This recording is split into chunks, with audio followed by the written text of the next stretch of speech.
বাণিজ্য চুক্তি পাল্লা ভারী ভুটানের দিকে। বাংলাদেশকে প্রথম স্বীকৃতি দানকারী দেশ ভুটান।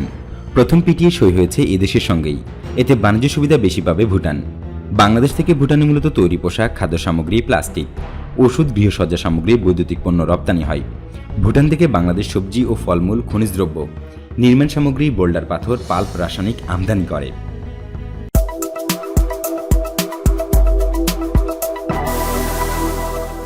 বাংলাদেশ ভুটানের মধ্যে যে বাণিজ্য হয় তাতে ভুটানই বেশি এগিয়ে।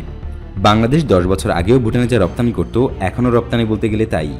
আর রপ্তানির 3 থেকে 5 গুণ বেশি পণ্য আমদানি করে।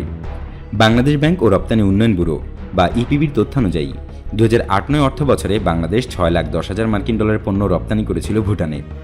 18-19 অর্থ বছরে তা বেড়ে দাঁড়ায় $75,60,000 আর ভুটান থেকে 2008-09 অর্থ বছরে আমদানি করা হয় $1,27,70,000 পণ্য এবং 18-19 অর্থ বছরে তা বেড়ে দাঁড়ায় প্রায় $4,21,00,000। উভয় দেশের বাণিজ্য ব্যবধান এখন আরও বাড়বে। এটা মেনে নিয়েই রোববার অগ্রাধিকারমূলক বাণিজ্য চুক্তি বা পিটিএ সই করেছে বাংলাদেশ ও ভুটান। কোনো দেশের সঙ্গে এটাই বাংলাদেশের প্রথম দ্বিপক্ষীয় চুক্তি। 1971 সালের মুক্তিযুদ্ধের সময় চূড়ান্ত বিজয় আসার আগে 6 ডিসেম্বর বাংলাদেশকে স্বাধীন ও সার্বভৌম রাষ্ট্র হিসেবে স্বীকৃতি দেয় ভুটান। তার একটির কথা স্মরণ করে একই দিনে উভয় দেশ পিটিএ সই করে। বাণিজ্য মন্ত্রণালয় জানায়, বাংলাদেশ 2024 সালে স্বল্পোন্নত দেশ বা এলডিসি থেকে উন্নয়নশীল দেশে উন্নীত হবে। ফলে এলডিসি হিসেবে যেসব সুবিধা পাওয়া যাচ্ছে সেগুলো কিছুটা কমবে। পিটিএ সই অনুষ্ঠানে জানানো হয়, বাণিজ্য ব্যবধান ভুটানের পক্ষে থাকলেও বাংলাদেশ ভুটানকে 2010 সাল থেকে 18টি পণ্যে শুল্কমুক্ত বাজার সুবিধা দিচ্ছে। আর বাংলাদেশের 90টি পণ্য শুল্কমুক্ত বাজার সুবিধা পাচ্ছে ভুটানে।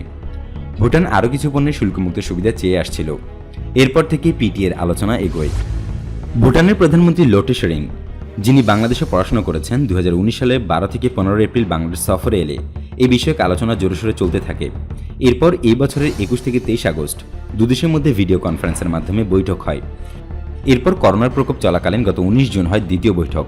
গত সেপ্টেম্বরে বাণিজ্য মন্ত্রণালয়ের উপস্থাপিত পিটিএর খসড়ায় অনুমোদন দেয় মন্ত্রিসভা। বাণিজ্য মন্ত্রণালয়ের কর্মকর্তারা জানান, পিটিএ হওয়ার পর বাংলাদেশ ভুটানের বাজারে মোট 100টি পণ্যে এবং ভুটান বাংলাদেশে মোট 34টি পণ্যে শুল্কমুক্ত বাজার সুবিধা পাবে। পরবর্তী সময়ে আলোচনার মাধ্যমে আরও পণ্য সংযুক্ত হবে তালিকায়। এই চুক্তির মাধ্যমেই বাংলাদেশের দ্বিপক্ষীয় চুক্তি স্বাক্ষরের যাত্রা শুরু হয়। বাংলাদেশ থেকে ভুটানে মূলত তৈরি পোশাক, খাদ্য সামগ্রী, প্লাস্টিক, ওষুধ, গৃহসজ্জা সামগ্রী, বৈদ্যুতিক পণ্য রপ্তানি হয়। ভুটান থেকে বাংলাদেশ সবজি ও ফলমূল, খনিজ দ্রব্য, নির্মাণ সামগ্রী, বোল্ডার পাথর, পাল্প, রাসায়নিক আমদানি করে। ভুটান থেকে শুল্কমুক্ত সুবিধার আওতায় পাথর আমদানি করা গেলে বাংলাদেশের নির্মাণ সামগ্রীর ব্যয় কমবে। এছাড়া স্বল্পমূল্যে কৃষি প্রক্রিয়াজাতকরণ পণ্যের কাঁচামাল আমদানি করা সহজ হবে।